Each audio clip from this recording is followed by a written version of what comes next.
Hey, how's it going, everybody? It's me again, Shaun. Another video, another day. We're going to be doing daily content now. This is what I'm going to be doing every day. I don't know if I'll always do a movie or Blu-ray review. It might be other things. Other things have been rolling around in my brain, things to talk about. But for now, it's something I like to do, something I like to talk about. We're going to be talking about Red Letter Media's Space Cop, their 2016 independently funded, independently made movie. This is from the original run of when it was released. I got in there. I was broke as a joke, and I didn't care. They got my $30 because I love Red Letter Media. I like to support them. I like their work, and I don't actually like a lot of the work done online. I don't like what YouTube has become. It's so produced and kind of just boring. I don't really give a fuck about the commentary community at all. The political stuff has just gotten tedious and boring for the most part. It's just a bunch of fucking gamer dude bros that act like philosopher kings. Whether or not, I don't know. It just seems like people with very limited perspective kind of taking these really pedantic and shallow perspectives on anything, any news story. I mean, go look at all these fucking channels. Like, go look at what's going on with The Last of Us 2, and you just there's 100 videos, 200 videos. They're all the same title. It's almost like it feels coordinated, like a coordinated effort. It's not really. It's just that they're all hacks. And they see that one person does one and they do it. And and then the same 50,000 people watch all, 50 videos or whatever, all saying the same exact thing with very little else to offer. And they're uncharitable and unnuanced. But Red Letter Media has never fallen into that, ever. They are, I guess, I don't know what you'd call them, like a comedy collective to a certain degree. But they're just kind of independent filmmakers from Milwaukee. And they just kind of do their own thing. They are very much separate from the rest of the ecosystem. There's never, as far as I am aware, there's never been any drama with them other than, what's his name? There's a really hack movie reviewer. He's an awful movie reviewer, awful filmmaker too. Chris Stuckman got offended, I think, one time because of feeling like they made fun of him or they said something offhand. They made an offhand remark about him being awful or some stupid shit like that. Oh, also, what is it? The guy used to work for Collider. I don't remember his name. Used to tweet about being online bullied by them because they have like their nerd war podcast, or not nerd wars. What is it called? I don't know. They pretend to be people from those commentary panel channels like Collider used to be and shit like that, like the John Campias of the world. Kind of just these soulless shills that are just excited about everything that is produced by mega corporate entities, and they're all about access journalism, and they're awful. They're awful, and they're not interesting. And but these guys always are. You always feel like you're getting a real, sincere opinion. You can tell that they actually love what they do. They love the movies they talk about. One of my favorite shows that they do is Best of the Worst, which is kind of like the heir apparent to something like Mystery Science Theater 3000, without all the the bookends and the crazy storylines. It's just kind of a straight thing. Bunch of friends get together, watch some bad movies, then they pick which bad movie is the least bad of the bad movies, or it has the most value, and they go. Sometimes it's unexpected because a movie might be worth watching. It might be interesting for different reasons. They go on an individual level, things that you might not kind of imagine. They're not actually looking for what is objectively the best, what is the best edited, which has the best script. Although sometimes those factors come into play for sure. But it's really like this larger takeaway, and it's kind of just like a love letter to dogged schlock makers. That's just there's this whole era, and up until today, just people that just want to make movies. Somebody like Neil Breen or what's his name, Len Kaczynski, I believe his name is, who makes like these martial arts supernatural movies. I'm probably getting his name wrong. He's actually plays he does a stunt in Space Cop. They do that kind of cheap exploitation movie thing where it's like he just stands in for Rich Evans to do a stunt, and it's obviously very obvious, and it's funny. It's funny. So Space Cop, yeah, Space Cop is something that they self-funded. I remember back when they did a Kickstarter, I think, either a Kickstarter, Indiegogo, and then they also did a bunch of like eBay auctions of old props and stuff like that. And took them a long time. It took them years. I think it's like 3.5, maybe almost 4 years of actual production.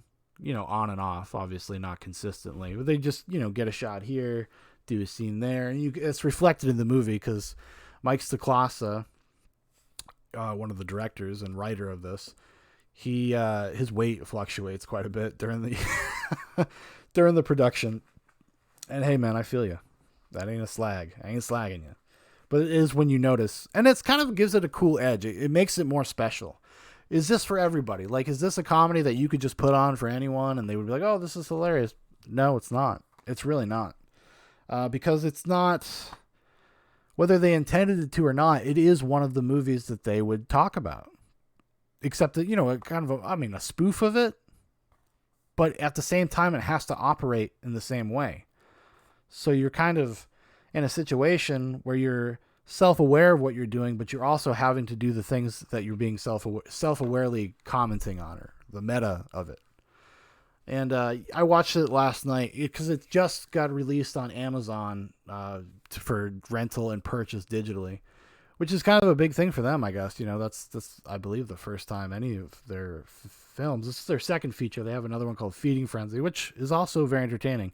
I would say Feeding Frenzy is actually probably the more like straightforward, entertaining movie in terms of you don't need as many kind of caveats or awareness of their brand and who they are to get something out of it. It's actually just legitimately kind of a funny movie for if you're into like kind of the Ghoulies and the Gremlins type of movie, gore fest shit.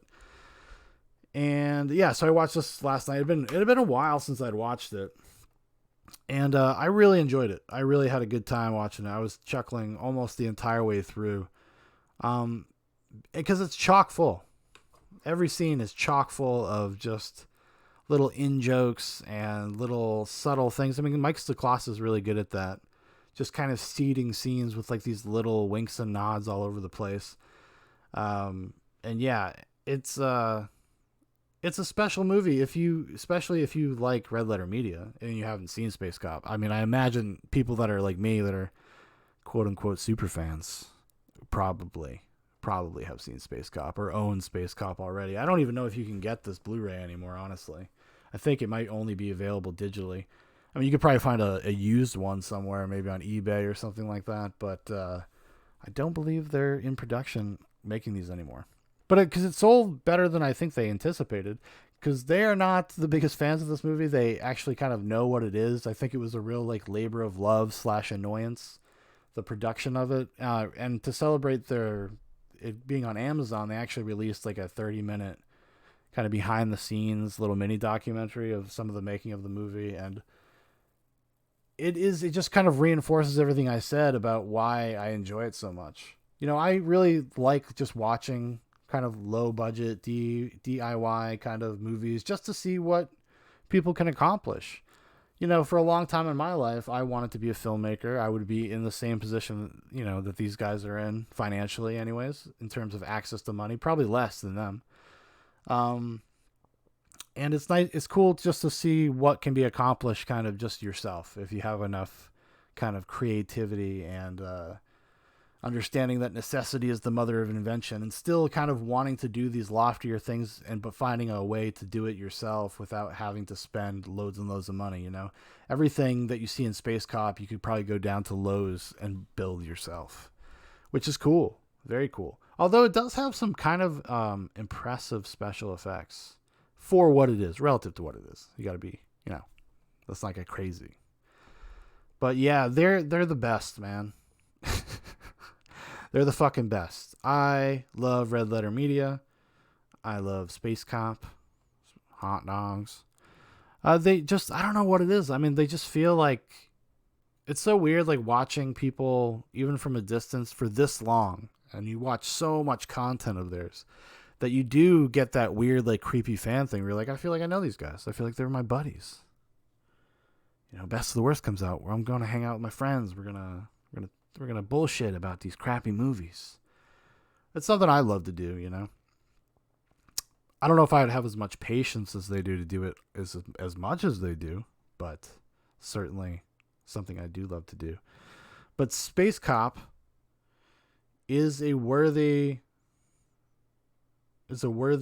aspect of their kind of oeuvre, you know? Yeah, that's right. I said oeuvre. I said the word. I think it's a worthy addition to it. I think I'm kind of bummed. I feel like the experience of making Space Cop kind of has put them off of doing any more feature stuff. I guarantee you that someday they will. They'll do something else again. But I think that the time that it's going to happen is going to be pushed farther out. Although these days, though, they seem like they have more connections, probably more resources than they did when they made Space Cop. So maybe it would be a better experience for them. You know, I don't know. Or maybe that would defeat the purpose. Do we want them to have like a bigger budget? I don't know. Would you lose the magic? Is the material predicated on how it's made? It'd be interesting to see. Because I just like, you know, it's cool to watch them, how they have like a warehouse that they obviously rent out for their sets and stuff, and how they built everything. Because when you watch the movie, you can watch, there's like a time lapse of them building a set, and then you actually can, and then you watch this finished project for what it is. Like, it actually looks pretty good. In terms of just the way they lit it, like they obviously have, you know, knowledge and talent in the cinematography and the lighting, and that was cool. Like, you wouldn't expect it to be that way. You wouldn't expect it, like when you watch the movie, you kind of don't realize how much actual work and talent it takes to produce what they produced. You know, however haphazard the production might have been, I think they did the best they could. If I had a criticism, I think Space Cop is too long. Space Cop is a little too plot heavy. It's about 20 minutes too long, in my opinion. You kept a little tighter, just a little tighter, Mike. I would have appreciated it. I think the world would have. Although, if you get the Blu-ray, if you can get your hands on it, there is a few special features. Got outtakes, deleted scenes, you know, behind the scenes featurette, isolated music and effects track. But the real treat, the essential special feature, is the commentary track by Mike, Jay, and Rich, and it's a great commentary track. It's a very candid commentary track, as they are. They're, you know, just their witty, sardonic selves. And there's a lot of interesting and funny behind the scenes stories, and that is actually most of the time. This is the first time I've watched it without commentary in like probably a couple of years. Because usually if I watch it, I'll just put it on with the commentary like as I go to sleep, and I'll watch it over like a week, watch 20-minute chunks, but I'll have the commentary on. Same thing with Feeding Frenzy, and I think part of that is just because I really am interested in how they achieve the things they achieve. I don't know, you know, if I were to have access or the ability to be a filmmaker, these are not the kind of stories I would tell. I'm not into, I like kind of just naturalistic stuff, but they do what they do, and I think they do it pretty well. This is a mostly derided film. I think even Red Letter Media fans were not in it, and I'll be honest, the first time I saw Space Cop, I was like, oh, fuck.